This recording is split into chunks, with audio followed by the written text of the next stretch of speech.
Shalom, selamat sore, saudaraku yang kekasih di dalam Tuhan. Marilah kita luangkan waktu sejenak untuk mendengarkan tayangan ini, pembahasan firman Tuhan di dalam pelajaran sekolah sahabat kita minggu ini yang berjudul Nabi yang Gelisah. Siapa itu Nabi yang Gelisah? Sebelumnya, mari kita tunduk kepala sejenak. Ya Tuhan, Allah yang Maha Besar yang bersemayam dalam kerajaan sorga, mohon kiranya Roh Kudus-Mu boleh menyertai kami di dalam kami membawakan dan mendengar firman Tuhan ini. Kiranya kami boleh mengerti apa yang Tuhan rencanakan dalam kehidupan kami. Memberkati kami semua, mohon ampun dosa kami, dalam nama Tuhan Yesus kami berdoa. Amin. Nabi yang gelisah, nabi yang tidak mempunyai damai dalam hidupnya, karena nabi itu belum sepenuhnya memahami atau mempunyai kasih Allah di dalam hidupnya. Saudara pernah cerita Nabi Yunus? Saudara pasti tahu, ingat seorang nabi yang dimakan ikan yang besar 3 hari di dalam perut ikan, namun Tuhan menyelamatkan. Kenapa sampai terjadi demikian? Nabi ini disuruh Tuhan untuk membawakan firman Tuhan, mengabarkan pekabaran yang penting di kota Niniwe. Tetapi dia menolak, dia lari menuju ke Tarsis. Kenapa? Sejarah mencatat, Niniwe adalah salah satu kota besar di negara Asyur. Sejarah mencatat bangsa Asyur adalah bangsa yang kejam, yang bengis. Yehuda dan Israel pernah berperang dengan Asyur. Mereka berperang dengan bengis. Setelah mengalahkan lawannya, mereka menghancurkan kota dan juga membunuh tawanan-tawanan. Dikatakan mereka menguliti manusia hidup-hidup dan kulitnya ditempel di istana Raja Asyur. Sangat bengis. Jadi pada waktu Yunus disuruh ke Niniwe, di dalam pemikirannya satu bangsa yang sangat kejam, yang tidak pantas untuk diselamatkan. Jadi dia menolak. Tapi kalau kita ngikuti ceritanya, akhirnya Yunus sadar bahwa dia disuruh Tuhan dan akhirnya berangkat ke Niniwe. Tapi persoalannya belum selesai sampai di situ. Setelah Yunus berkhotbah, khotbahnya sangat pada intinya. Dia katakan 40 hari lagi kota Niniwe akan ditunggang balikan. Yunus tidak menyadari bahwa orang yang kejam seberapapun bengisnya, bila mana Roh Suci bekerja, orang bisa bertobat. Dia pikir orang ini pantas dibinasakan. Nah, setelah 40 hari, Yunus kemudian menunggu apa yang terjadi.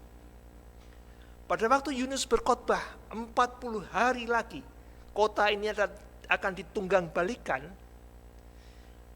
rakyat Niniwe bahkan beserta rajanya, mereka sadar, mereka berkabung, mereka bertobat, mereka berhenti dari perbuatan-perbuatan jahat, bahkan ternaknya pun disuruh berpuasa. Lalu apa reaksi Tuhan? Ketika Allah melihat perbuatan mereka itu, yakni bagaimana mereka berbalik dari tingkah lakunya yang jahat, maka menyesallah Allah karena malapetaka yang telah dirancangkannya terhadap mereka, dan ia pun tidak jadi melakukannya. Melihat pertobatan orang Niniwe, Tuhan tidak jadi membinasakan Niniwe. Itulah kasih Allah kepada semua, termasuk orang-orang jahat. Sementara Yunus menunggu kota ini akan dibinasakan, ternyata tidak terjadi. Nabi ini merasa marah, menyesal. Aduh, apa yang saya katakan tidak terjadi. Apa yang dikatakan oleh orang-orang Niniwe nanti, apa yang saya katakan omong kosong, tidak terjadi. Yunus tidak memahami bahwa kasih Allah berlaku kepada orang Niniwe. Yunus lebih mementingkan reputasinya seorang nabi. Nah, kemudian Yunus diajar oleh Tuhan. Kita bisa baca di dalam Yunus pasal 4. Jadi Allah membatalkan rencananya.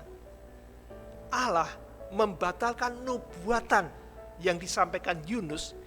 Itu bukan Allah karena tidak benar pelin-pelan, tidak. Tapi itu adalah nubuatan yang bersyarat. Satu nubuatan pasti terjadi. Tapi kalau ada nubuatan bersyarat, kalau syaratnya dipenuhi, maka nubuatan itu tidak terjadi. Dan akhirnya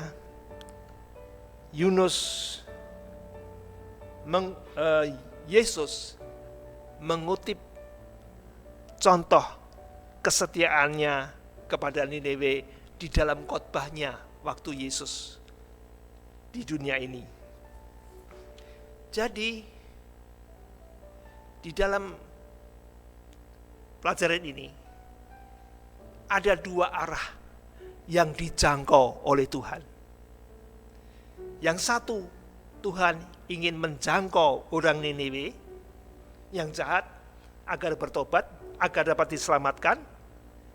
Yang satu, Tuhan juga ingin menjangkau Yunus, seorang nabi yang belum sepenuhnya memahami kasih karunia Allah. Dulunya melawan, akhirnya menurut, tapi kemudian marah kecewa karena tidak jadi dibinasakan. Yunus belum sepenuhnya memahami kasih karunia Allah. Pelajaran bagi kita terdapat di dalam buku Yudas. Mari kita buka buku Yudas pasal 20 sampai 23. Akan tetapi kamu, saudara-saudaraku yang kekasih, bangunlah dirimu sendiri di atas dasar imanmu yang paling suci, dan berdoalah dalam Roh Kudus. Tetap beriman dan selalu meminta Roh Kudus memimpin hati kita. 21, peliharalah dirimu demikian di dalam kasih Allah sambil menantikan rahmat Tuhan kita Yesus Kristus untuk hidup yang kekal. Posisikan diri kita sebagai umat Allah, mempunyai kasih Allah di dalam diri kita. Jangan sampai seperti Yunus, sehingga kita tidak akan menghakimi orang-orang jahat, orang-orang yang menyakiti kita, orang-orang yang berdosa di gereja, yang kemudian kita menghakimi tidak akan masuk ke surga. Tidak, saudaraku. Segala sesuatu bisa mungkin, tergantung orang jahat itu menyambut suara Roh Kudus. Ayat 22, tunjukkanlah belas kasihan kepada mereka yang ragu-ragu. Kita harus berbelas kasihan kepada mereka.